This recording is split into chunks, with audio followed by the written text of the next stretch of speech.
ఒకటో దినవృత్తాంతాలు 13వ అధ్యాయము మొదటి వచనాన్ని చదువుతున్నాం. దావీదు సహస్రాధిపతులతో శతాధిపతులతోనూ అధిపతులందరితోనూ ఆలోచన చేసి సమాజముగా కూడిన ఇశ్రాయేలు అందరితో ఇలాగే సెలవిచ్చాను. ఇంతకు ముందు మనం చూస్తే మరి దావీదుని ఏ విధంగా రాజుగా వాళ్ళందరూ వచ్చి యూదులు అంటే ఇశ్రాయేలు ప్రజలు యూదులు అందరూ వచ్చి దావీదుని రాజుగా ఉండటానికి వారు ఒప్పుకుని మరి సౌలు రాజుగా ఆయన ఉన్నారు. ఇప్పటిదాకా సౌలు రాజుగా ఉన్నంతసేపు దావీదు భయపడుతూ ఆయన చంపడానికి ప్రయత్నం చేస్తున్నాడు కాబట్టి నన్ను ఎక్కడ చంపేస్తాడో రాజు అని తన మామైనప్పటికీ ఆయన ఎక్కడ ఎదురు తిరక ఎక్కడ ఆయన మీద దాడి చేయకుండా మరి కపటంతో కోపంతో వేదనతో ప్రవర్తించకుండా ఎక్కడికైనా సరే ఆయన తప్పించుకుని పారిపోయాడు. ఎప్పుడు కూడా ఒక నోటి మాటతో కూడా నన్ను ఇలా చేస్తున్నాడు నా మామయ్య అని ఎవరి దగ్గర మాట్లాడలేదండి. సౌలు గురించి దావీదు ఎవరి దగ్గర మాట్లాడాల. సొంత కొడుకుతో మాత్రం అన్నాడు నన్ను ఎందుకో చంపాలని చేస్తున్నాడు రాజు అని చెప్పి యోనతానుతో అన్నాడు. కానీ యోనతాను అది కాదంటే ఇద్దరు కలిసి నిర్ధారణ చేసుకుని అవును నిన్ను చంపాలనే చేస్తున్నాడు మా నాన్న, నువ్వు పారిపో అని చెప్పి యోనతాను కూడా పంపించేశాడు. అప్పటి నుంచి దావీదు పారిపోతూనే ఉన్నాడు. కానీ నా సొంత మామయ్య ఇట్లా చేస్తున్నాడని ఒక యాజకుల దగ్గర కానీ లేకపోతే బంధువుల దగ్గర కానీ ఎక్కడా కూడా ఏమీ చేయలే ఆయన. అంటే మనం ఎలా చేస్తామంటే ఏదైనా మనకి ఎవరైనా ద్రోహం చేస్తున్నారని తెలిస్తే వారి విషయమే చెడ్డగా చెప్తాం. వాళ్ళలో ఉన్న మంచి లక్షణాలు బయటకు కనపడకుండా వాళ్ళలో ఉన్న చెడ్డ లక్షణాలు మాత్రమే చెప్తాం. అంటే ప్రతి వ్యక్తిలో మంచి లక్షణాలు ఉంటాయి, చెడు లక్షణాలు ఉంటాయి. కానీ మనం చెప్పేది మాత్రం వాళ్ళ గురించి చెడ్డ లక్షణాలు మాత్రమే చెప్తాం. ఎందుకు అలా చేస్తామంటే వాళ్ళ మీద ఉన్న కోపాన్ని ఆ విధంగానే మనము పగ తీర్చుకునేటట్లుగా వాళ్ళు ఏం చేయలేకపోయినా వాళ్ళు ఎలా చేస్తారు, వాళ్ళు ఎలాంటి వాళ్ళు, అసలు వాళ్ళు ఇట్లా ప్రేమేమి ఉండదు వాళ్ళకి, ఇట్లా క్రైస్తవులే కానీ ఎలా ఉంటారు అలా ఉంటారని మనం వాళ్ళ మీద ఏదో ఒక మాట వెనకాల మాట్లాడుతూ ఉంటాం. అలా వెనకాల మాట్లాడే ప్రతి మాట దేవుడు వింటా ఉంటాడు. అది కూడా లెక్కలోకి వస్తుంది. అందుకే మనం అలా మాట్లాడకూడదు. ఎవరినైనా సరే ఒకవేళ వాళ్ళ తప్పు ఉంది అని నీకు తెలిస్తే వాళ్ళ గురించి నువ్వు ప్రార్థన చేయటమే కానీ వాళ్ళ గురించి ఏమీ కూడా మూడో వ్యక్తి దగ్గర మాట్లాడకూడదు. అయితే ఇక్కడ ఏం జరిగిందంటే సౌలు తనని ఏ విధంగా వేధిస్తున్నాడు, వేధించడం కూడా కాదు చంపటానికి వస్తున్నాడు. ఎందుకంటే నా తర్వాత రాజుగా అయ్యే అర్హత దావీదుకు ఉండకూడదు అని నా కొడుకుకే ఉండాలని స్వార్థము అసూయ ద్వేషంతో ఉన్న సౌలు చంపటానికి వస్తుంటే ఈయన పారిపోతూనే ఉన్నాడు. ఇప్పుడు ఆఖరికి ఏమైందంటే ఎప్పుడైతే సౌలు చనిపోయాడో అందరూ దావీదు దగ్గరికి వస్తుంటే దావీదు యొక్క సైన్యము అంతకంతకు విస్తరిల్లుతుంది. ఎంత విస్తరిల్లుతుందంటే లక్షల మంది, వేల మంది ప్రతి గోత్రంలో నుంచి అందరూ కూడా దావీదు దగ్గరికి వస్తున్నారు. దావీదు దగ్గరికి వస్తే మేమందరం నీ వాళ్ళమే, నీది బంధువులమే కదా, నీ వెముకనంటి వారమే కదా అని అంటాం. వాళ్ళందరూ రావడంతో దావీదు ఏం చేస్తున్నాడంటే వాళ్ళందరి విషయంలో కూడా ఎంతో ప్రేమతో వాళ్ళని తన దగ్గరికి చేర్చుకుంటూ ఉన్నాడు. తను ఎంతగానో వాళ్ళు ఇష్టపడుతున్నారు, దావీదు కూడా సంతోషంగా వాళ్ళని అంగీకరిస్తున్నారు. ఇప్పుడు ఏమైపోయిందంటే మొత్తం దావీదుకి చాలా మంది సైన్యముగా వాళ్ళందరూ తన సొంత వాళ్ళందరూ హెబ్రోన్కి వచ్చేసారు. హెబ్రోన్కి వచ్చేసి వాళ్ళందరూ ఏక మనసులే దావీదుని రాజుగా నియమింపాలని కోరుకోవటం, వాళ్ళందరూ కలుసుకోవటం, మాట్లాడటం చేయటంతో మరి వాళ్ళందరూ చక్కగా భోజనాలు చేసి ఇదంతా మనము 12వ అధ్యాయంలో చదివాం. 13వ అధ్యాయంలోకి వచ్చేటప్పటికి దావీదు ఇక్కడ ఒక శ్రేష్టమైన పని చేస్తున్నాడు.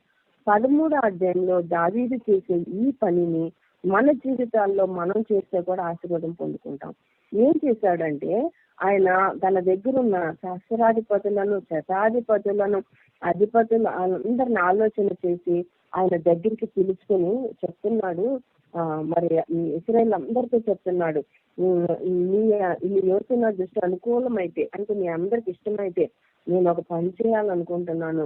అది ఏంటంటే యెహోవా వలన కలిగిన మనదంతా నివాస స్థలంలో మన మొత్తం సహోదరులు పట్టణాలు అవి ఉన్న యాజకులను లేవీలను అందరూ కూడా తన దగ్గరికి రమ్మని మొట్టమొదట తన దగ్గరికి రమ్మని పిలిచాడు. ఎవరంటే ఇక్కడ శాస్త్రాధిపతులు అంటే 1000 మంది మీద అధికారులు అన్నమాట. తర్వాత శతాధిపతులు అంటే 100 మంది మీద అధికారులు అన్నమాట. అంటే లీడర్స్ అందరిని పిలిచి ఆలోచన చేశాడు. తర్వాత సమాజంగా కూడిన ఇశ్రాయేలు అందరిని కలిపాడు. అంటే అధిపతులను, ప్రజలను, మరి అందరినీ పిలిచి ఒక ఆలోచన వచ్చింది నాకు, అందరిని నా దగ్గరికి సమ్మకూడండి అన్నాడు. పల్లెల్లో కాపురం ఉన్న యాజకులు, లేవీకులు అందరూ, లేవీలు అందరూ రావాలని ప్రకటన చేసి వాళ్ళ నివాస స్థలంలో అందరూ వచ్చారనమాట. వాళ్ళందరూ వచ్చిన తర్వాత ఇప్పుడు మాట్లాడుతూ అంటున్నాడు 3వ వచనం, 13వ అధ్యాయం 3వ వచనంలో, మన దేవుని మందసమును మరలా మన యుద్ధకు కొని వచ్చము రండి అంటున్నాడు. అంటే దేవుని మందసం గురించి ఎందుకంత బాధ్యత కలిగి ఉంది ఆయనకి. దేవుని మందసం గురించి అంటున్నాడు, మనందరం కలిసి మన దేవుని మందసం తెచ్చుకుందాము అని అంటున్నాడు. ఈ మందసం ఎప్పుడు వెళ్ళిపోయింది ఇశ్రాయేలు ప్రజల మధ్య నుంచి అంటే 1వ సమూయేలు 4వ అధ్యాయము 10వ వచనంలో జరుగుతుంది. ఎందుకంటే అక్కడ ఫిలిస్తీన్తో యుద్ధం చేశారు, ఇశ్రాయేల్ ఓడిపోయి డేరాల్లో పరిగెత్తారు. అప్పుడు ఇశ్రాయేల్లో మరి అందరూ చనిపోయినప్పుడు ఫిలిస్తీన్ ఏం చేశారు, ఆ మందసాన్ని పట్టుకున్నారు. అప్పుడు ఏలీ కుమారులు ఇద్దరు కూడా, హొఫ్నీ, ఫీనెహాసు ఇద్దరు కూడా చనిపోయారు. అప్పుడు ఆ మందసాన్ని వాళ్ళు పట్టుకుని ఏమనుకున్నారంటే, మందసం ఉంటే గనక శక్తిమంతుడు మనతో ఉంటాడు, ఆయన బలవంతుడైన దేవుడు, ఈ దేవుని మన దగ్గర పెట్టేస్తుంటే మనకు కూడా జయం వచ్చేస్తుంది, మనం కూడా ఆయన్ని మనం చక్కగా మనతో పాటు ఉంచేసుకుందాం అని ఆ మందసాన్ని వాళ్ళు ముఖ్యపోయారు. ఇశ్రాయేలు ప్రజలకు జయం ఎక్కడ నుండి వస్తుంది, ఈ మందసం ద్వారా వస్తుంది. కాబట్టి ఈ మందసాన్ని మనం తీసుకుపోదామని చెప్పి వాళ్ళు ఆ మందసాన్ని తీసుకుని ఏలి కాలంలో మందసం పట్టుబడింది. ఇది 1వ సమూయేలు 4వ అధ్యాయము 10వ వచనంలో మనకు కనిపిస్తుంది. ఇప్పుడు ఆ మందసము ఎక్కడో ఉంది కదా, మన మందసాన్ని మనం తెచ్చేసుకుందాము. అయితే మీరందరూ రండి, సౌలు దినాల్లో మరి మన విచారణ చేయకోకుండా నన్ను వదిలిపెట్టేశాము అన్నాం. ఇప్పుడు ఏలీ తర్వాత మరి సమూయేలు ప్రవక్త ఉన్నాడు. సమూయేలు ప్రవక్త తర్వాత రాజు కావాలంటే రాజులను ఏర్పాటు చేశారు. మరి ఇప్పటి నుంచి అది అక్కడే ఉంది కదా, ఒక రాజు ఆల్రెడీ ఆయన జీవితం అయిపోయింది. కానీ వెంటనే దావీదుకు మాత్రము దేవుని యొక్క మహిమను, ఆయన యొక్క గొప్పతనాన్ని, ఆయన విలువను ఆయన గుర్తుపట్టాడు. కాబట్టి ఆయన ఏం చేస్తున్నాడంటే వెంటనే మన మందసం తెచ్చేసుకుందామని ఆయన చెప్తున్నాడు.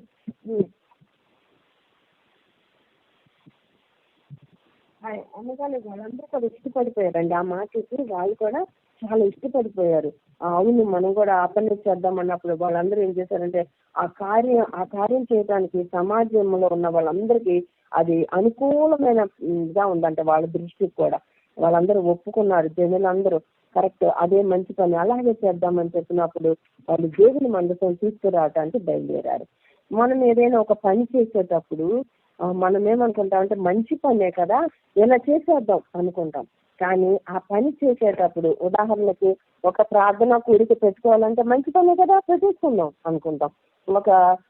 లేకపోతే ఒక మీటింగ్ పెట్టాలనుకుంటున్నాం, ఏసునామంలో రక్షణ సువార్తను ప్రకటించాలనుకుంటున్నాం, దేవుని పనిగా చేసేద్దాం అనుకుంటాం. కానీ అది చేసే ముందు ప్రార్థన చేసి ఆ కార్యక్రమాన్ని మొదలు పెట్టాలండి. అది ఖచ్చితంగా ప్రార్థన చేసే కార్యక్రమాన్ని మొదలు పెడితే అది ఆశీర్వాదకరంగా ఉంటుంది. కానీ ఆ కార్యక్రమం అప్పుడేమవుతుందంటే దానికి ఒక ప్లానింగ్ మన హృదయంలో ప్రభు తెలియచేస్తారు. ఎందుకంటే దేవుని కార్యం ఎప్పుడు పరిశుద్ధమైనది, పరిశుద్ధమైన దేవుడు ఆయనకి పరిశుద్ధమైన కార్యం చేయాలంటే మనం ఎలా పరిశుద్ధంగా ఉండాలో ప్రభు పాదాల దగ్గర మనం నేర్చుకోవాలి. ఇక్కడ ఏం జరుగుతుందంటే వాళ్ళు సరే చేసేద్దాం అనగానే దావీదు కూడా కరెక్ట్ గా సరే అట్లాగే చేద్దాము. మరి ఎందుకంటే సౌలు విషయంలో మనం నిర్లక్ష్యం, సౌలు కూడా ఆ టైంలో ఏమి చేయకుండా నిర్లక్ష్యంగా ఉన్నాడు. కానీ మనం అలా కాదు, మనం ఇది చేద్దామంటే అందరూ సమకూడుతారే సరే అన్నారు. అప్పుడు ఆ మందసాన్ని మరి తీసుకురావడానికి వాళ్ళు ఇష్టపడుతున్నారు. అది ఏం చేశాడంటే దావీదు మరి 30,000 మంది స్త్రీలను ఏర్పాటు చేశాడంట. అక్కడి నుంచి బయలుదేరి, అంటే ఇది ఎక్కడ ఉంటుందంటే 30,000 మంది ఉన్నారు అనేది ఇక్కడ కనపడదు మనకి. ఈ మాట 2వ సమూయేలు 6వ అధ్యాయం. మనం ఆల్రెడీ ఇది చదివేసుకున్నాం. అప్పుడు చదివింది మళ్ళా రెండోసారి ఎందుకు చదువుకోవాల్సి వస్తుందంటే ప్రభు ఏదైనా 2 సార్లు చెప్తున్నారంటే దాంట్లో చాలా ప్రాముఖ్యమైన విషయాలు ఉన్నాయి. మరి సమూయేలు గ్రంథమే కానీ రాజుల గ్రంథంలో ఉన్న విషయాలు దినవృత్తాంతాల్లో జరుగుతున్నాం. అంటే దేవునికి ఇది చాలా ప్రాముఖ్యమైన విషయాలు మనందరికీ నేర్పించాలని దినవృత్తాంతాలు మొదటి దినవృత్తాంతాలు, రెండో దినవృత్తాంతాల్లో తిరిగి ఒకసారి రాయబడి మళ్ళీ రాయబడుతున్నాయి. దానిలో అక్కడ కొన్ని విషయాలు ఉంటాయి, అవి పరిపూర్ణంగా మనం అర్థం అవ్వాలంటే జరిగిపోయిన విషయాలు ఇప్పుడు జరుగుతున్న విషయాలు కలిపి చదివితే మనకి మొత్తం పరిపూర్ణమైన గ్రహింపు అయితే మనకి కలుగుతుంది.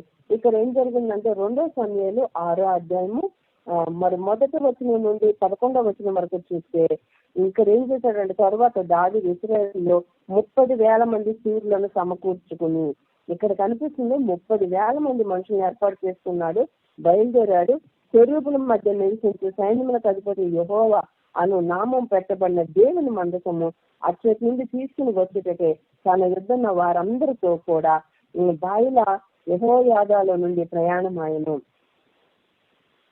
వారి దేవుని మందసమును కొత్త బండి మీద ఎక్కించి గిబియోనులో ఉన్న అబీనాదాబు యొక్క ఇంటిలో నుండి తీసుకుని రాగా అబీనాదాబు కుమారులకు ఉజ్జియాయు అహియోయును ఆ కొత్త బండిని తోలిరి. ఇది మాటని జాగ్రత్తగా మనం గుర్తు పెట్టుకుందాం.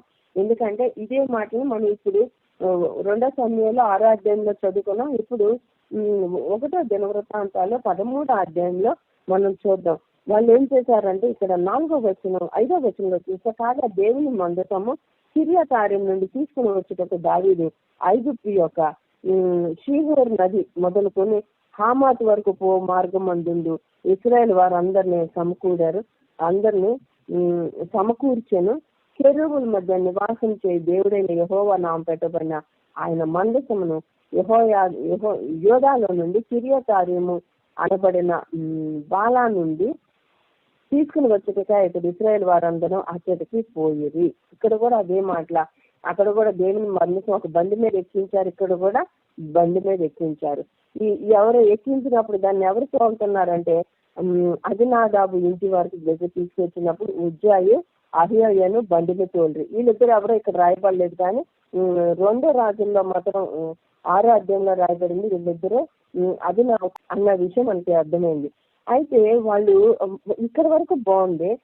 దావీదుకి దేవుని అంటే చాలా ఇష్టము. ఆ ఇష్టాన్ని ఎలా చూపిస్తాడంటే పాటల ద్వారా.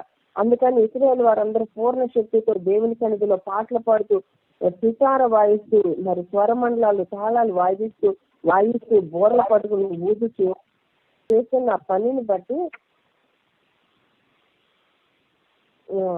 వాళ్ళు అట్లా ముందుకు సాగుతూ ఉండగా వెంటనే అక్కడ ఏమైందంటే వీళ్ళు వెళుతూ ఉన్నప్పుడు మరి వాళ్ళు ఒక బండి మీద మందసాన్ని పెట్టుకుని వెళ్తున్నారు కదా, అప్పుడు అది ఆ కీడోను కళ్ళం దగ్గరికి వచ్చినప్పుడు ఆ ఎడ్లకి కాలు జారిందంట.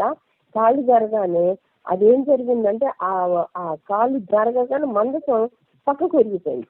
మందసం పక్కకు ఒరగానే ఉజ్జా అనే ఆయన అక్కడ ఉన్నాడు కదా, ఉజ్జాయి ఆయన కొడుకు అబీనాదాబు కొడుకున్నాడు కదా,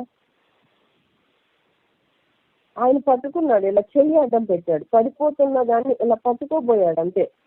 అంటే అక్కడ ఏం జరిగిందంటే ఆయన చెయ్యి చాపగా మందసం వద్దకు చెయ్యి చాపగా ఏమైంది, ఆయన్ని అతన్ని ప్రభు అంటే ఆయన అతన్ని మొత్తిన కనుక అతడు అక్కడనే దేవుని సన్నిధిన చనిపోయాను. దేవుడు వెంటనే ఆయన మొత్తాడు. వెంటనే ఉన్న పాటున అసలు ఏమి అనారోగ్యం లేకుండా ఒక్క క్షణంలోనే ఏదో షాక్ కొట్టినట్టుగా ఆయన అక్కడే పడి చనిపోయాడని. కరెంట్ షాక్ కొడితే స్తంభం మీద నుంచి ఎలా కింద పడిపోయి చనిపోతారో అలా షాక్ కొట్టినట్టుగా చనిపోయాడు. దేవుని యొక్క శాపము వెంటనే అతని మీదకి దిగి వచ్చింది. అంటే మందసము యొక్క విలువ, ఆ శక్తి, ఆ దేవుని యొక్క సన్నిధి చాలా గొప్పది. అది పడిపోతున్నప్పుడు పట్టుకోవటం తప్పులేదు కదా, మరి అలా జరిగింది. ఎందుకంటే మామూలుగా పట్టుకుంటే అదేదేమో, కానీ పరిశుద్ధత లేకుండా పట్టుకుంటే కాలిపోతాం. అది ఇక్కడే కాదండి, ఎక్కడైనా దేవుని సన్నిధిలో ఒక సైతాన్ని పట్టిన వాళ్ళు ఎవరు ఉన్నారనుకోండి, వాళ్ళు కాలిపోతున్నా ఏడుస్తారు. ఎక్కడ కాలిపోతున్నారు, బాగానే ఉన్నారు కానీ మనం అనుకుని మనకు అర్థం కాదు, ఎందుకు ఇట్లా అంటున్నారని. చిన్నపిల్లలకి అర్థం కాదు, వాళ్ళు కాలిపోతున్నాను అంటారు. దేవుని సన్నిధిలో పరిశుద్ధత లేకపోతే అపవిత్రత కాలిపోతుంది. అందుకని ఒక అగ్ని ఉందనుకోండి, అగ్నికి ఇది మంచి వస్తువు, ఇది చెడ్డ వస్తువు అని ఉండదు, ఇది చెక్క వస్తువు, ఇది బంగారపు వస్తువు అని ఉండదు. ఏదైనా కాల్చేస్తుంది అగ్ని. బంగారం అయితే నిలబడుతుంది, దాంట్లో ఉన్న మస్టిపోతుందేమో కానీ చెక్క, గడ్డి, లేకపోతే చెత్త, ధూళి అయితే కాలిపోతుంది. అంటే దేవుని యొక్క సన్నిధిలో నిలబడేది విమోచించబడిన ప్రజలు మాత్రమే, రక్షించబడిన వారు మాత్రమే నిలబడతారు. కానీ లేకపోతే మిగతా వాళ్ళు అయితే ఏమవుతుంది, ఆ పాపం ఉంటే కాలిపోతారు. కాబట్టి మనం ఏం చేయాలి, మనం ఎలా ఆలోచించాలంటే పరిశుద్ధతే దేవుని సన్నిధిలో అనుకూలము. ఇక్కడ పరిశుద్ధత లేదు అన్నది అర్థమవుతుంది. ఆ ఒక్క ఉద్యోగ దగ్గరే కాదు, మొత్తం మీద కూడా పరిశుద్ధత లేదు అన్న విషయాన్ని క్లాస్ రూమ్ లో ఒక స్టూడెంట్ టీచర్ కొట్టగానే మొత్తం క్లాస్ రూమ్ అంతా మొత్తం సైలెన్స్ అయిపోతుంది, సైలెంట్ గా ఉండిపోతారు మొత్తం. కారణం ఏంటంటే నన్ను కూడా కొడతారేమోనని. ఆ విధంగానే ఎప్పుడైతే ఉద్యోగం చనిపోయాడో వెంటనే వాళ్ళకి భయం వచ్చేసింది. దావీదుకు కూడా చాలా భయం వచ్చేసింది. ఎందుకంటే యెహోవా కోపం అతని మీద రగులుకుంది. అతని చెయ్యి మందసం వద్ద చాపగా ఆయన అతన్ని మొత్తిని కనుక అతడు అక్కడనే దేవుని సన్నిధిలో చనిపోయాను. యెహోవా ఉజ్జాను అలా నివాసం నాశనం అయిపోతుంది చూసి దావీదుకి చాలా వ్యాకులు పడ్డాడు. ఆయన వెంటనే ఆ స్థలాన్ని అక్కడే వదిలేశాడు. అక్కడ ఆ స్థలానికి ఏం పేరు పెట్టారంటే పెరెజ్ ఉజ్జా అని పేరు పెట్టి, ఆ దినం నా దావీదు ఏం చేశాడంటే దేవుని విషయమై భయం పొంది భయపడి ఆ మందసాన్ని నా యొద్దకు నేను ఎలా తీసుకొని పోతాను, ఇంకా నేను కూడా చచ్చిపోతాను, ఎందుకంటే పరిశుద్ధత లేదు నాలో అనుకున్నాడు. ఆ మందసాన్ని తన యొద్ద దావీదు పురమునకు తీసుకుని వెళ్లకుండా అక్కడ ద్వితీయుడైన ఒబెదేదోము ఇంటిలోకి తీసుకెళ్లారు, అక్కడ పెట్టారు. అక్కడ ఆయన ఒప్పుకున్నాడు. ఆయన దేవుని మందసాన్ని ఒబెదేదోము ఇంటిలో పెట్టినప్పుడు అతని కుటుంబం వద్ద 3 నెలలు అక్కడ ఉందంటండి. యెహోవా ఒబెదేదోము ఇంటిని, అతని సొత్తంతటిని కూడా దేవుడు ఆశీర్వదించారంట. అంటే దేవుని సన్నిధిలో మనం ఎప్పుడైతే ఉంటామో అప్పుడు మన ఇల్లు ఆశీర్వదించబడుతుంది.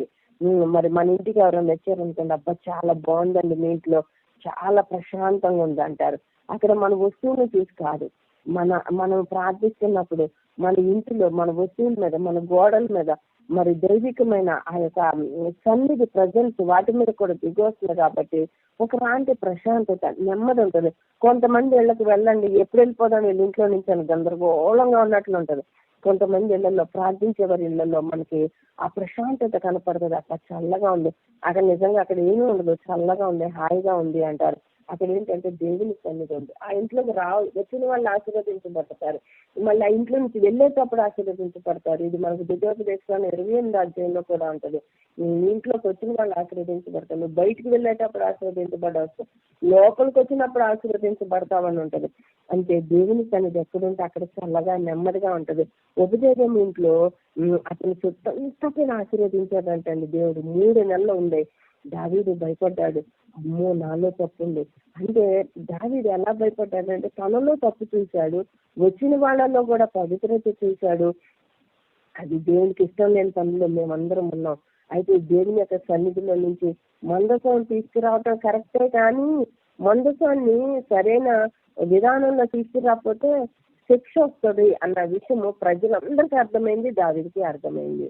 మనము సువార్త సభలు పెట్టడం ఓకే, కానీ అది దేవుని చిత్త ప్రకారం పెట్టకపోతే, అది లేకపోతే ఒక డబ్బు కోసమో ఒక గొప్పతనం కోసమో నేను పెట్టాను అన్నట్లుగా అనిపించుకోవటం కోసం పెడితే గనక చాలా ఆయన మహిమను ఎవరికి ఇచ్చేవాడు కాదు ఆయన. అప్పుడు వెంటనే ఏం జరుగుతుందంటే మనకి ఆయన మహిమను ఆయనకి ఆయన మహిమను ఎవరికి ఇవ్వరు. కాబట్టి దేవుడు మనం అలా నేనే గొప్ప, నేనే పెట్టుకున్నా, నేనే చేస్తున్నా, నేనే పాస్టర్ గారిని, నేనే నడిపించాలి ఇట్లా అనుకుంటే అది వాళ్ళ దగ్గర నుండి ప్రభు దూరం చేసేస్తారు. అందుకని ప్రతి ఒక్క విషయంలో ఒక క్రమశిక్షణ అవసరం దేవుని సన్నిధిలో. మరి ఆయన ఇది దావీదు ఇది తప్పు చేస్తున్నావు, నువ్వు అట్లా వెళ్తే ఇదిగో ఉద్యోగం తెచ్చిపోతాడు, నువ్వు చేయబాక అని దేవుడు తొందరపడి దావీదుకి కలదవరంలో దర్శనం ద్వారా ముందే హెచ్చరించాల. ఆ పని జరుగుతూ ఉండగా ఈ పని జరుగుతున్నప్పుడు ఉద్యోగం ఎందుకు తెచ్చిపోయాడు? నేను బాగానే వచ్చానే, పాటలు పాడేవాళ్ళు పెట్టాను, కొత్త బండి పెట్టాను, బాగానే తోలుతున్నాను కదా, ఎందుకు వచ్చింది ఈ సమస్య అని చెప్పి దావీదు ఆలోచిస్తే అప్పుడు ఆయనకు అర్థమైంది, పరిశుద్ధత లేదు. నాలో పరిశుద్ధత లేదు, ఈ ప్రజల్లో పరిశుద్ధత లేదు, మేము సిద్ధపడుకోకుండా ఈ పని చేయటానికి, కార్యక్రమం చేయటానికి, ఒక సువార్త కూడికలు ఒక కార్యక్రమం లాగా చేసే ఆశీర్వాదం ఉండదు. ఒక సువార్త కూడికల్ని ఆత్మీయంగా అనేక ఆత్మలు రక్షించబడాలని చేస్తే అప్పుడు ఆశీర్వాదం వస్తుంది. అందుకని ఇక్కడ ఈయన కూడా దేవుని సన్నిధి అంటే మందసం మీదకి కెరూబుల మధ్య నివసించే దేవుడు అంటే ఆ రోజున ప్రత్యక్ష గుడారంలో నేను ఈ యొక్క కెరూబుల మధ్యకి నేను దిగి వస్తుందని నా సన్నిధిని మోషేకి దేవుడు అక్కడ వాగ్దానం చేశాడు అరణ్యంలో ఉన్నప్పుడు. అప్పటి నుంచి ఎప్పటి వరకు కూడా అలాగే జరుగుతూనే ఉంది. వాళ్ళు శ్వాసాలు సంపాదించుకుని ప్రత్యక్ష గుడారంలో మరి ఆ డేరాల్లో అక్కడ ఎప్పుడైతే దేవుని సన్నిధిని ఇశ్రాయేలు ప్రజలు అందరూ చుట్టూ ఎలా వాళ్ళు శ్వాసాలు పంచుకున్నారు, యెహోషువ ఎవరికైతే వాళ్ళందరికీ ఎలా చేశారు అంతా క్రమశిక్షణ జరుగుతుంది. ఆ తర్వాత వాళ్ళు రాజు కావాలనుకున్నారు, సౌలు రాజు అయ్యాడు. ఆ తర్వాత అంతకు ముందే రాజు ఏర్పడక ముందే సమూయేలు చిన్నగా బాలుడిగా ఉండగానే ప్రభు 3 సార్లు పిలిచి ఇట్లా ఏలి కుమారులు ఇద్దరు కూడా నాశనం అయిపోతున్నారు, ఇట్లా జరగబోతుంది ఇశ్రాయేలు జీవితంలో అని ముందుగానే చెప్పాడు సమూయేలు పసి బాలుడిగా ఉన్నప్పుడే దేవుడు. అప్పుడు మందసం పట్టబడింది. ఇప్పుడు ముసలివాడైపోయాడు, చనిపోయాడు సమూయేలు. మరి సమూయేలు చనిపోలేదు కానీ సమూయేలు ఉన్నాడు. కానీ ఇప్పుడు దావీదు పురానికి ఆయన మందసం తీసుకుని వచ్చే సమయానికి ఏం జరిగిందంటే అక్కడి నుంచి తీసుకోవటము పలానా చోట ఫిలిస్తీన్లు మరి కొత్త బండి కట్టి అక్కడ పెట్టారు. ఆ యొక్క మందసాన్ని మనం అక్కడి నుంచి తీసుకుని వద్దాము అనుకున్న సమయంలో మరి చక్కని ఏర్పాట్లయితే దావీదు చేశాడు. కానీ దానిలో జరిగిన పరిస్థితిని బట్టి ఉద్యోగ చనిపోయాడు. ఆయన చెయ్యి చాపాడు. ఆ మందసాన్ని ఎవరు అంటుకోకూడదు, కనీసం రెప్పపాటు సేపైనా కూడా చూడకూడదు. అలాంటిది వెంటనే అతను అక్కడ చనిపోవడంతో దావీదుకి దేవుని యొక్క శక్తి ఏంటో, ఎందుకు దేవుడు ఇలా శిక్షించాడో, అసలు ఇదంతా ఎలా జరిగిందో ఆయనకు అర్థమైపోయింది. కాబట్టి ఆయన మౌనం ఉండిపోయాడు. అక్కడే ఉపదేశం ఇంట్లో వదిలేసి వచ్చాడు. కానీ మరి ఉపదేశం కూడా రావాలిగా, శిక్ష రాలేదు. ప్రభు అక్కడ ఆయన అంగీకరించాడు. అంటే ఆ యొక్క ఉపదేశం ఇంటి యొక్క పరిస్థితి కానీ ఆయన కానీ పరిశుద్ధంగా ఉన్నారు కాబట్టి అక్కడ ఏం జరిగిందంటే అతని సొత్తంతా ఆశీర్వదించబడింది. దీనికి ఆన్సర్ అదే వస్తుంది. దేవుడు అతన్ని అంగీకరించాడు, ఉపదేశమును, అతను ఆశీర్వదించబడ్డాడు. మరి ఇప్పుడు ఏం చేయాలి? ఇప్పుడు మరి ఏ విధంగా అతను ఇట్లా చేసినందుకు ఎలా ఉందని ఒకసారి ఆలోచించుకుంటూ పరిస్థితులన్నింటినీ ఎస్టిమేషన్ వేసుకుంటూ మరి తను తాను సిద్ధపాటు చేసుకుంటున్నాడు దావీదు. ఈ విధంగా మన 13వ అధ్యాయంలో జరిగిన సంఘటన బట్టి మనం అర్థం చేసుకున్నాము. మరి 14వ అధ్యాయం 1వ దినవృత్తాంతాలు 14వ అధ్యాయంలో ఏం జరిగిందంటే ఒక మంచి స్నేహితుడు ఉన్నాడు దావీదుకి. ఆయన ఎవరంటే తూరు రాజు అయిన హీరాము. అతను ఏం చేశాడంటే దావీదు యొద్దకు దూతలను పంపి అతనికి ఇల్లు కట్టడానికి, అంటే ఎవరైతే దావీదుకి ఇల్లు కట్టడానికి దేవదారు మ్రాణులను కాసే పని వారిని వడ్ల వారిని పంపించాడు. ఆ జనులందరూ ఇశ్రాయేలు నిమిత్తం యెహోవా అతనికి రాజ్యము ఉన్నత స్థితిలో తెచ్చారు కాబట్టి ఇశ్రాయేలు మీద రాజుగా స్థిరపరచాలని దావీదు గ్రహించాడు. కాబట్టి తనకు ఒక ఇల్లుని చక్కని కట్టుకుంటున్నాడు. ఆ పిమ్మట యెరూషలేము మంది దావీదుకి ఇంకా కొందరు స్త్రీలను వివాహం చేసుకున్నాడు. ఇంకా కుమార్తెలు ఆయనకు పుట్టారు. యెరూషలేములో పుట్టిన వాళ్ళ పేర్లు అన్ని రాయబడి. అయితే వీళ్ళందరూ దావీదు ఏం చేశారంటే ఇశ్రాయేలు మీద రాజుగా అభిషేకము చేయబడినది విని ఫిలిస్తీన్లు దావీదుని వెతికి పట్టుకోవడానికి బయలుదేరగా దావీదుకి ఆ సంగతి అర్థమైపోయింది. ఇదేంటి, నేను రాజుగా అయ్యానంటే ఫిలిస్తీన్లు నా మీదకి యుద్ధానికి వస్తున్నారని చెప్పి ఫిలిస్తీన్లు రెఫ్రాయిములో నిలబడి లోయలోకి వచ్చేసి మోహరించున్నారు. ఫిలిస్తీన్ నేను పోయినప్పుడు నేను వారిని గెలుస్తానా, వారిని నా చేతికి నువ్వు అప్పగిస్తావా అని దేవుడి దగ్గరికి వెళ్ళి ఆయన విచారణ చేస్తున్నాడు. దేవుని దగ్గర విచారణ చేయగానే యెహోవా అంటున్నాడు, పొమ్ము, నేను వారిని నీ చేతికి అప్పగించదనని సెలవిచ్చాను. ఇక్కడ మనం ఆలోచిస్తే అది యుద్ధమైనా, పరీక్ష అయినా, అది పెళ్ళైనా, లేకపోతే ఏ పనైనా సరే నువ్వు నాతో కూడా నడివేసాయా, నువ్వు నాతో ఉండేసాయా అని నువ్వు ప్రార్థన చేస్తే నీకు జయం వస్తుంది. అది యుద్ధమైనా, పరీక్ష అయినా, అనారోగ్యమైన, లేకపోతే ఏదైనా ఏ పని చేయాలన్నా సరే దేవుడి దగ్గరికి వెళ్ళి విచారణ చేస్తే దేవుడు మనకు ఏం చేస్తారంటే జయమిస్తారు. ఆయన మనకు తోడు ఉండాలి. నేను ఇప్పుడు బయటికి వెళ్తున్నాను ఏసయ్యా, నువ్వు నాకు తోడుగా ఉండయ్యా, నాతో పాటు ఉండయ్యా అని ప్రభు సన్నిధిలో మనం ప్రార్థన చేసి ముందుకు వెళితే ప్రభువు మనకు తోడుగా ఉండి మనం చేసే పనిలో మనకి జయాన్ని ఇస్తారు. మరి దావీదు ఏం చేస్తాడంటే వెళ్ళిపోయి దావీదు దేవుని సన్నిధిలో ప్రార్థన చేస్తున్నాడు.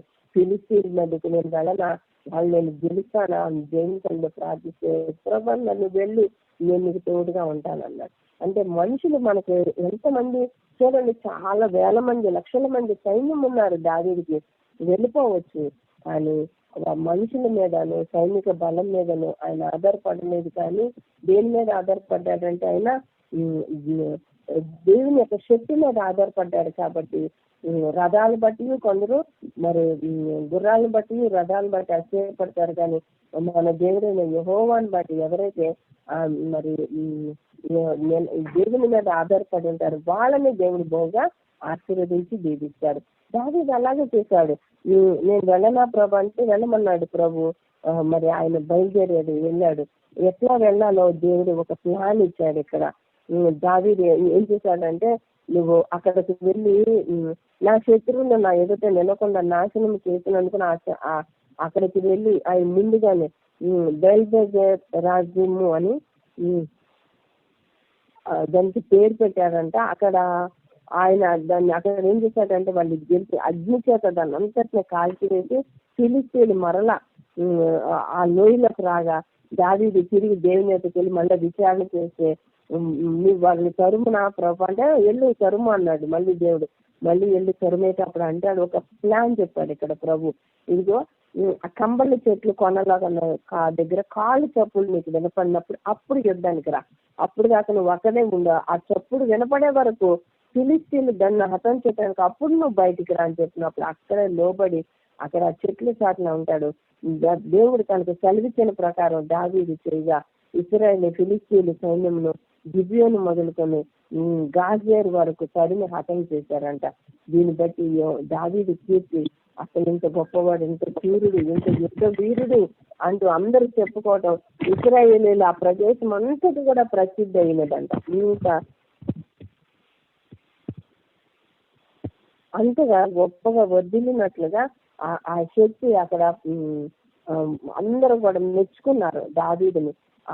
యెహోవా యొక్క దేవుడు, అమ్మో వీర దేవుడు చాలా గొప్పోడని దేవుని యొక్క భయం అన్ని జనులకు కూడా అందరికీ కలిగిందంట. ఆ విధంగా దావీదు ఆ స్థలాన్ని ముందు వెళ్ళనా వెళ్ళి వాళ్ళని ఓడించటం, బెల్ పెరాజీకి వెళ్ళి ఓడించటం, ఆ తర్వాత ఆ శత్రువులు ఎట్లాగంటే వాళ్ళు కొట్టుకుపోయారు, అసలు నీటిలో వరదల్లో కొట్టుకుపోయినట్టుగా కొట్టుకుపోయారు వాళ్ళు. అట్లా జల ప్రవాహములు కొట్టుకుపోయినట్లుగా యెహోవా నా శత్రువు నా ఎదుట నిలవకుండా నాశనం చేశానంటే ఇంత గొప్ప సంగతి అండి. దేవుడు ఒక ప్రవాహంలో కొట్టుకుపోతే ఎలా ఉంటది, అట్లా కొట్టుకుపోయారంటే శత్రువులు జల ప్రవాహంలో కొట్టుకుపోయినట్లుగా. అంటే దేవుని యొక్క శక్తి దావీదు మీద ఉన్నప్పుడు దావీదు వాళ్ళ మీదకి వెళితే వాళ్ళు ఎక్కడ నిలబడలేకుండా వరదల్లో కొట్టుకుపోయినట్టు కొట్టుకుపోయారు జల ప్రళయంలో. అలా ఆ విధంగా శత్రువుల మీద జయమిచ్చాడు. మళ్ళా ఆ స్థలానికి ఆయన అందుకని బెల్ పెరారాజ్యం అని ఆయన అక్కడ మరి పేరు పెట్టాడు. తర్వాత ఆ ఫిలిష్తీయులు తమ విగ్రహాలను విడిచిపెట్టి పారిపోతే అన్ని కాల్చివేయాలని దావీదు ఆ విగ్రహాలు ఏది కూడా అక్కడ ఉండకూడదు, వాటన్నిటిని కాల్చివేయాలని మరలా కాల్చివేయించేశాడు, విగ్రహాలు ఎక్కడా లేకుండా. మళ్ళీ ఫిలిష్తీయులు వచ్చి ఆ లోయలో దిగి నిలబడినప్పుడు ప్రార్థన చేశాడు. దేవుడు ఒక చక్కని ఒక ప్లాన్ ఇచ్చాడు ఎలా ఉండాలి ఏంటి అన్నది. అది తను తెలుసుకున్నప్పుడు వాళ్ళు ఏ విధంగా గెలవాలి అన్నదే ఆయనకు అర్థమైంది అనమాట. మరి దేవుని యొక్క స్వరాన్ని వింటూ దేవుని మాట ప్రకారం చేస్తే మనము ఆశీర్వదించబడతాము. లేకుంటే కనుక మన జీవితాల్లో జయం అనేది ఉండదు. ఆ తర్వాత ఏం జరిగిందంటే మరి మనము 1వ దినవృత్తాంతాలు 15వ అధ్యాయం 1వ వచనంలో చదివితే దావీదు తన కొరకు దావీదు పురమందు ఇల్లు కట్టించాను. దావీదు తన కొరకు తన నివాసం ఉండటానికి రాజు కదా, తన కొరకు మందిరాన్ని ఇల్లు కట్టించుకున్నారు. ఇల్లు కట్టించుకున్నప్పుడు దావీదుకి ఏమనిపించిందంటే అయ్యో మందసం మేము యెరూషలేముకు రావడానికి ఏర్పాట్లు చేసిన ఇది ఎక్కడా కూడా రాయబడలేదు, మరి ఎట్లా ఇవన్నీ నేను సిద్ధం చేశాను, కానీ దేవుని మందసం మాత్రం ఒక స్థలాన్ని సిద్ధపరిచి ఈ గుడారం వేయించాడు, కానీ ఆ మందసాన్ని ఎత్తి అక్కడ పెట్టడానికి కుదరలేదు కదా. మరి నిత్యము సేవ చేయాలంటే యెహోవా మరి ఎట్లా యెహోవా సన్నిధిలో మనం ఎలా కనపడాలని ఆ మందసం గురించి ఆయనకి బాగా దిగులుండిపోయి ఆయన ఏం చేశాడంటే మందసాన్ని దావీదు పురానికి తెప్పించాలి అని ఆయన ఒక ఉద్దేశం కలిగి మరి ఎలా తెప్పించాలి అని ఆలోచన చేసి ఈ 15వ అధ్యాయంలో ఆయనకు ఒక ఆలోచన వచ్చింది.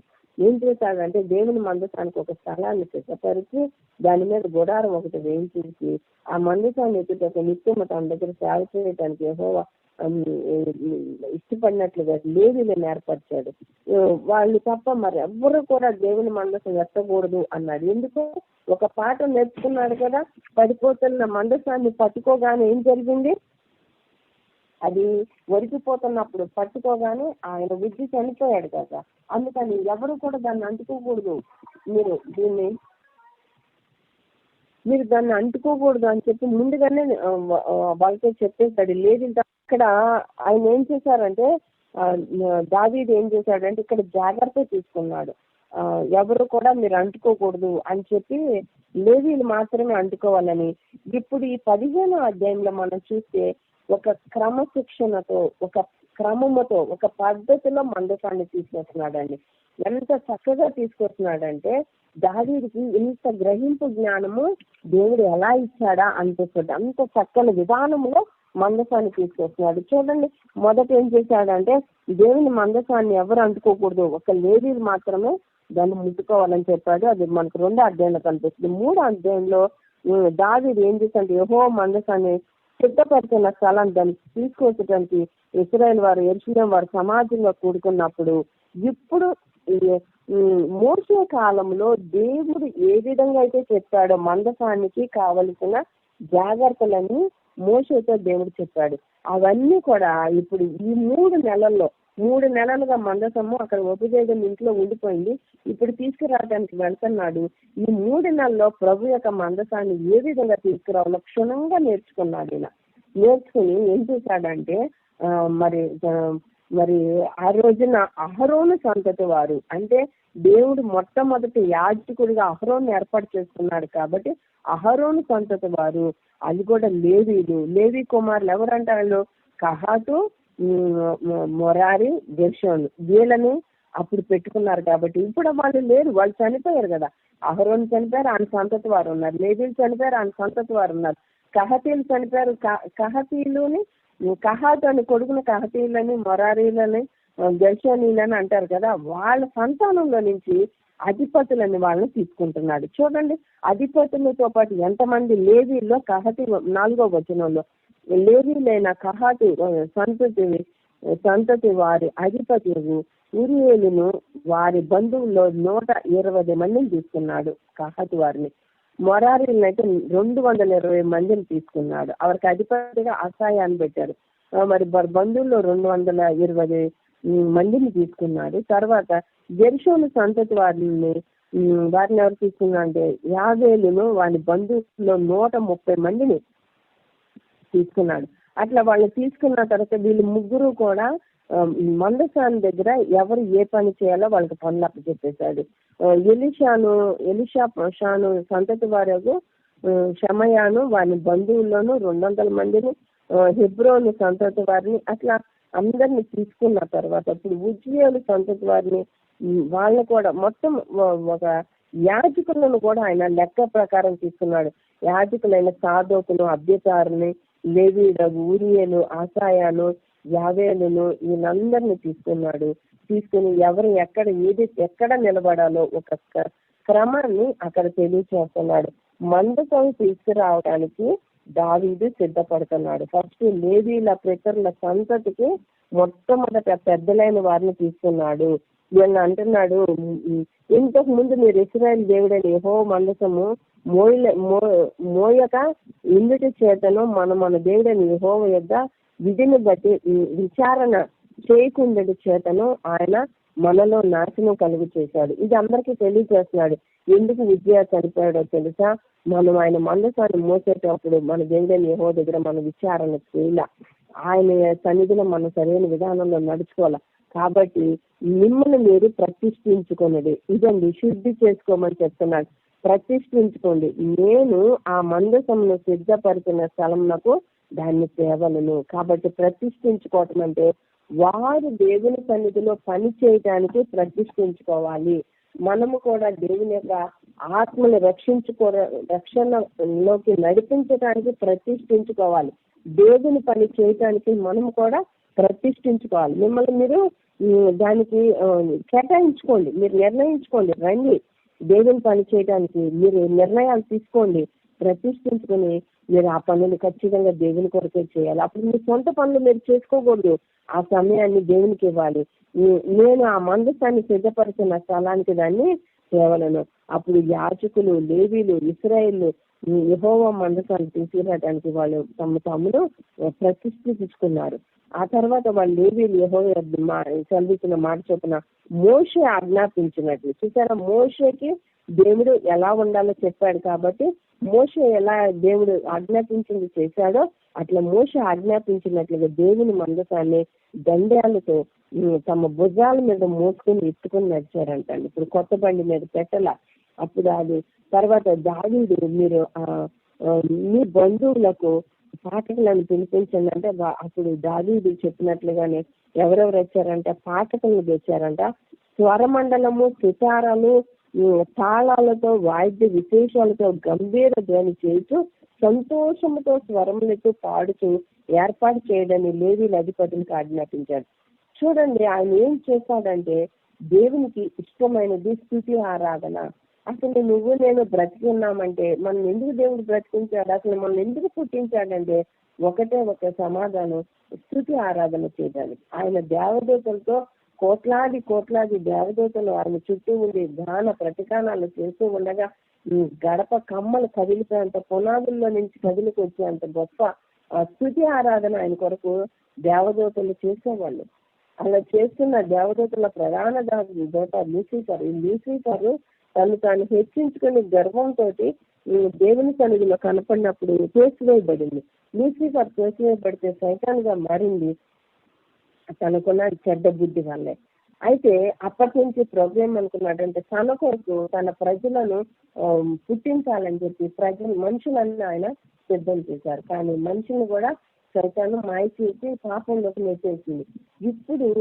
ఇప్పుడు ప్రభు సన్నిధిలో పాటలు పాడి దేవుని స్తుతించి ఆరాధించేవారంటే ప్రభుకి చాలా ఇష్టమైన పని. మన అందరిని ఎందుకు పుట్టించాడు ఒక ఉద్దేశంతో అంటే ఆయన స్తుతించడానికి. నువ్వు నేను స్తుతులు చెల్లిస్తామంటే ఆయనకు అది ఇష్టమైన కార్యము. ఈ స్తుతులు చెల్లించడమైనా, ప్రార్థనలు చేసి ప్రభుని గణపరచడం, పాటలు పాడటం, ఇది ప్రభుకి ఇష్టమైంది. మన అవసరాల తర్వాత ముందు మాత్రం ఆయన్ని గణపరచాలి, ఆయన్ని కొనియాడాలి, ఆయన్ని కీర్తించాలి. మరి ఆ పనిని దావీదు ఇక్కడ తన ప్రజలకు నేర్పిస్తున్నాడు. యాజకులు, లేవీలు, ఇశ్రాయేలు మందసాన్ని బయలుదేరినప్పుడు వాళ్ళు మోసుకుని నడుస్తూ ఉండగా ఏం చేశాడంటే మీ బంధువులను, పాఠకులను అందరిని పిలిచాడు. అంటే సింగర్స్ ని పిలిచాడు, పాఠకులు వచ్చారు. తర్వాత ఎవరు వచ్చారు? స్వరమండలములను, సితార్లను, తాళాలను, వాయిద్య విశేషములతో గంభీర ధ్వని చేసి సంతోషంతో స్వరమెత్తి పాడే వాళ్ళని ఏర్పాటు చేసే వాళ్ళందరూ వచ్చారు. లేవీల అధిపతులకు ఆజ్ఞ ఇచ్చాడు, వీళ్ళందరినీ మీరు ఏర్పాటు చేసుకురావాలి. తాళాలు వేసేవాళ్ళు ఎవరున్నారు మీలో, వారందరినీ సమకూర్చండి. పాటలు పాడే వాళ్ళు ఎవరున్నారు, వారందరూ తీసుకురండి అని చెప్పినప్పుడు వాళ్ళందరూ వచ్చారంట. మరి వాళ్ళు వచ్చినప్పుడు వాళ్ళలో ప్రాముఖ్యులు ఎవరంటే లేవీలైన యాజేలు కుమారుడైన హేమాను, తర్వాత వారి బంధువుల్లో బెకర్యా కుమారుడైన ఆసాబు, తమ బంధువుల్లో మెరారీల్లో కూషాయాహు కుమారుడైన యోతాను. అంటే హామాను, ఆసాపు, యోతాను. వీళ్ళు మనకి కీర్తనలు 88వ అధ్యాయము, 89వ అధ్యాయము, 70వ అధ్యాయంలో కీర్తనల పైన వీళ్ళ పేర్లు రాయబడి. వీళ్ళు ఎవరంటే ఆ గాయకులు. వీళ్ళే స్వరమెత్తి పాడేవాళ్ళు, స్వర కల్పన చేసేవాళ్ళు, పాటలు రాసేవాళ్ళు. కాబట్టి ఈ పాఠకులు అందరూ కూడా మరి దేవుని సన్నిధిలో రెడీ అయిపోయారు. వీళ్ళందరూ వరుసగా 2 వరుసలుగా నిలబడ్డారంట. మరి వాళ్ళు వరుసగా నిలబడి దేవుని స్థుతిస్తూ పాటలు పాడుతూ వాళ్ళు నియమింపబడిన వాళ్ళు. ఇప్పుడు చూసారా, మనం అనుకున్న కోయర్ టీం అంటున్నాం, కానీ ఆ రోజుల్లోనే కోయర్ టీం ఉండండి. అది బైబిల్లో లేని విషయాలంటూ ఏమి లేవు. మరి కోయర్ టీము, మ్యూజిక్ టీము అంతా ఉన్నారు ఇక్కడే. మరి వాళ్ళు ఏం చేశారంట, వాళ్ళు పాటలు పాడేవాళ్ళు లైన్ గా నిలబడితే పాటకులు నియమిస్తే పాటకులైన ఎవరంటండి 19వ అధ్యాయం వచనం, అంటే 1వ దినవృత్తాంతాలు 15వ అధ్యాయం 19వ వచనంలో పాఠకులైన హేమానును, ఆసాపును, యోతాను పంచలోహముల తాళములను వాయించుటకు. పంచలోహాలు, పంచ అంటే 5 రకాలైన మెటల్స్ తో తయారు చేయబడిన ఆ యొక్క తాళాలు, అట్ని కొడుతూ ఉంటే శబ్దం వస్తుంది. ఆ తాళాలు వాయించే వారిని నిర్ణయించారంట. తర్వాత జకర్యాను, అజయలు, షమిరామేతు వీళ్ళందరూ ఏం చేశారంటే వీళ్ళందరూ స్వరం కలిగిన స్వరమండలములను వాయించుటకు నిర్ణయించబడ్డారంట. హెచ్చైన స్వరం అంటే చాలా శబ్దం గట్టిగా వినపడుతుంది, చాలా గంభీరంగా పెద్ద స్వరం వినపడుతుందంట. అటువంటి దాన్ని వాయించడానికి నిర్ణయించారంట. మరి తర్వాత మరి అక్కడి నుంచి రాగం ఎత్తుటకు, సితార్లు వాయించుటకు, మరి 21వ వచనంలో 3వ లైన్లో రాగం ఎత్తే వాళ్ళని కూడా దేవుడు మరి దావీదు అప్పుడు ఏర్పాటు చేశాడు. ఒకళ్ళు రాగం ఎత్తితే మిగతా వాళ్ళు దాన్ని అనుసరించి పాటలు పాడడానికి, రాగం ఎత్తేవాళ్ళు, సితార్ వాయించేవాళ్ళు, వీళ్ళందరినీ కూడా ఆయన ఏర్పాటు చేసినప్పుడు అక్కడ ఎవరున్నారంటే మందసాన్ని మోయటానికి మరి ఒక అతను ఉన్నాడు. ఆ మందసం మోసేవాళ్ళు కెనన్య అనేవాడు చాలా గట్టివాడే ఉన్నాడంట. అతడు మూత క్రమము, ఒక వైపు నుంచి మందసం ఇంకో వైపు మోసి ఎత్తాలంటే దానికి ఒక పద్ధతి ఉంది. ఆ మూత క్రమంలో కూడా ఒక ట్రైనింగ్ ఇస్తారనమాట. కెనన్య ప్రాముఖ్యుడు. ఈ మూత క్రమంలో నేర్పుటకే నియమింపబడిన ఎవరో కెనన్య చాలా బాగా చేస్తాడనమాట ఈ విషయంలో.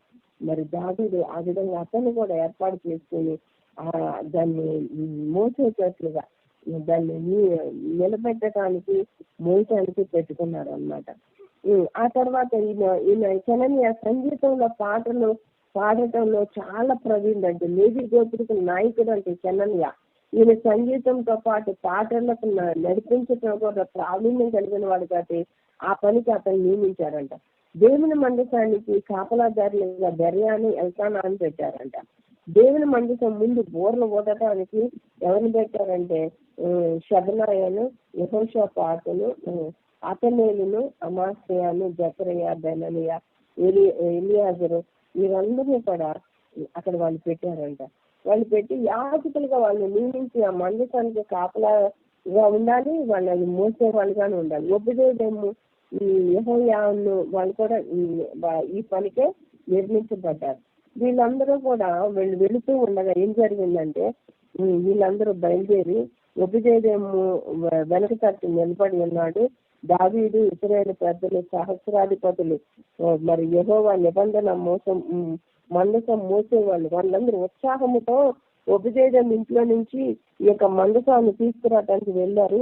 యెహోవా మందసాన్ని మోసేవాళ్ళు మోస్తూ చేస్తూ ఉండగా లేవీలకి దేవుడు సహాయం చేస్తుంటే అక్కడ ఏం జరిగిందంటే మొదలు పెట్టగానే 7 కోడెలను 7 గొర్రె పెట్టెలను బలుగా అర్పించారు. ఇక్కడ 7 కోడెలు అంటే కోడెలు కాదండి, మనం ఈ లోకంలో చూసాం కదా కోడెలు, అది హెన్ అని ఒక పక్షి లాగా, కోడి కాదు. ఇక్కడ దూడని కోడెలు అనేది అంటారు. కోడెలను ఏర్పాటు చేశారంట, గొర్రె పొట్టెలను బలులు అర్పించారంట.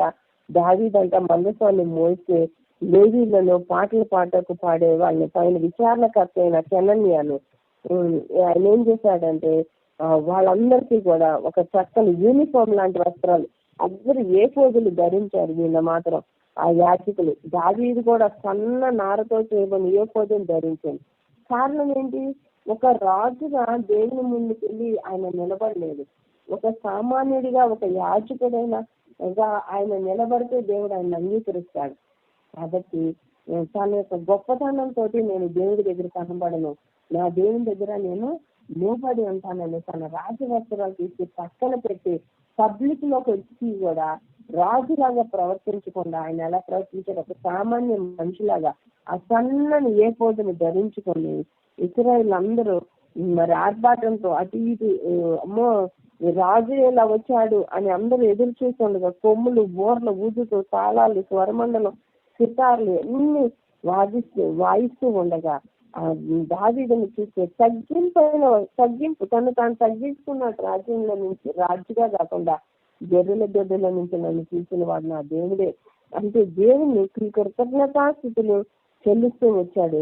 ఆయన అట్లా వాయిస్తూ నిబంధన మోసుకొని తీసుకొచ్చారు. అట్లా వాళ్ళ నిబంధన మంత్రం తీసుకొచ్చిన తర్వాత అది దావీదు పురంలో పెట్టారు. అయితే ఇక్కడ ఏం జరిగిందంటే సౌలు కుమార్తె అయిన మీకాలు కిటికీలో నుంచి చూసిందంట దావీదుని. ఆయన ఏం చేస్తున్నాడు ఆ టైంలో, మరి దావీదు నాట్యం ఆడుతూ వాయించుటను కనుగొని అతని గురించి ఆమె తన మనసులో హీనపరిచిందంట. ఏంటి ఎలా ప్రవర్తిస్తున్నాడు, ఇప్పుడు నేను బుద్ధి లేదు ఇట్లా అక్కడ అందరూ చూస్తూ ఉండగా అలాంటి పలసటి డ్రెస్ వేసుకుని రాజవస్త్రాలు వేసుకుంటే ఏమైంది, రాజవస్త్రాలు తీసేశాడు. ఈ టైంలో ఒక మామూలు నార్మల్ గా ఉండే ఒక వ్యక్తి ఎలా ఉంటాడో అలా ఉన్నాడు. ఒక రాజుకు ఉండాల్సిన లక్షణాలు ఇవి కాదని తన హృదయంలో తన భర్తని హీనపరిచింది. తను పైకి ఏం తిట్టాల, పైకి అంది తర్వాత, కానీ ముందు మాత్రం అది ఎక్కడ అంటదంటే మనకి ఇక్కడ తెలుస్తుంది, సమయాల గ్రంథంలో అంటది, అది కనపడుతుంది. మరి ఇక్కడ ఇట్లా చేసావు అట్లా చేసావు అని అక్కడ అంటది. ఆమె మాత్రం అతన్ని తృణీకరించింది.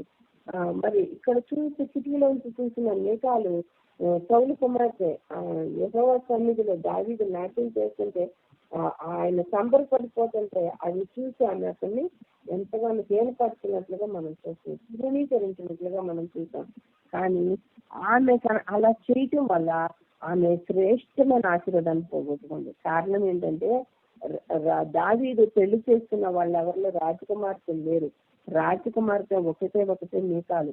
ఈ మీకాలను గనక ఆయన అలా అనుకోకుండా ఉంటే ఆమె గనక అలా తన భర్తని హీనంగా చూడకుండా ఉంటే ఈమె కడుపున పుట్టిన బిడ్డ మరి దావీదు తర్వాత రాజు అయ్యేవాడు. ఎందుకనంటే మిగతా వాళ్ళు చాలా మంది భార్యలు ఉండొచ్చు, కానీ దావీదుకి రాజకుమార్తె కాబట్టి తను రాజుగా ఉన్నాడు కాబట్టి వీళ్ళిద్దరికి పుట్టిన బిడ్డ రాజు అయ్యాడు. కానీ ఆమె అర్హతను కోల్పోయింది. తను చనిపోయేంత వరకు గొడ్రాలుగానే ఉంది.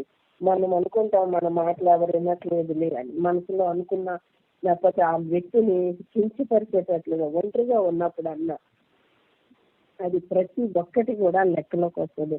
అందుకే తొందరపడి ఎవరిని కూడా మనసులో హీనపరచొద్దు, బయటికి కూడా ఆ మాటలను పైకి పలకొద్దు. దానివల్ల ఏమవుతుందంటే వాళ్ళ మీద మనకి తెలియదు వాళ్ళు ఎటువంటి అభిషేకంలో ఉన్నారో, మనకు తెలియదు దేవుడికి వాళ్ళకి ఎటువంటి సంబంధం ఉందో.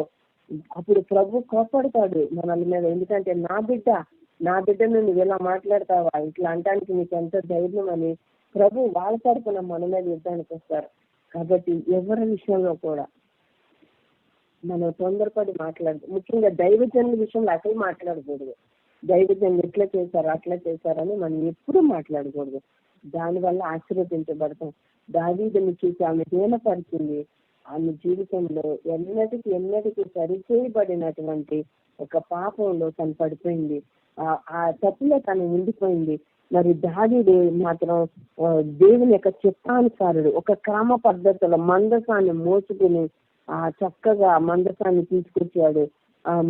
మరి అక్కడ మామూలు రాజవస్త్రాలు తీసేసి ఏఫోదు వేసుకున్నాడు. మరి తగిన జాగ్రత్తలు తీసుకురావటానికి ఒక ప్లాన్ గా వచ్చాడు. ఆర్భాటం చేసి ఇశ్రాయేలు అందరూ ఆర్భాటం చేసి కొమ్ములు ఊదుతూ తాళాలు పట్టుకుని స్వరమండలం సితారాలు వాయిస్తూ వాళ్ళు ఏం చేశారంటే మందసాన్ని దావీదు పురానికి తీసుకుని వచ్చారనమాట. అంటే దేవుని యొక్క సన్నిధిలో వాళ్ళ జీవితాలు మరి ఒక క్రమశిక్షణకు అలవాటైనట్లుగా మనం ఇక్కడ చూస్తున్నాం. మన జీవితంలో ఉందా క్రమశిక్షణ? వాక్యం వింటూనే మరి వాక్య ప్రకారం మనం జీవిస్తున్నామా? దేవునికి ఇష్టమైన పనులే మనం చేస్తున్నామా? దేవునికి ఇష్టం లేని పనులు చేస్తున్నామా? ఇది మనం ఆలోచించుకున్నప్పుడు మన జీవితాలు ఆశీర్వదించబడతాయి.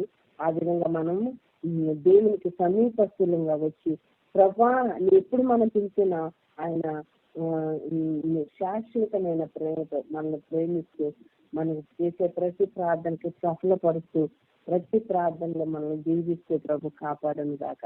దేవుడి మాటలను మన కొరకు దీవించును గాక. ఆమేన్.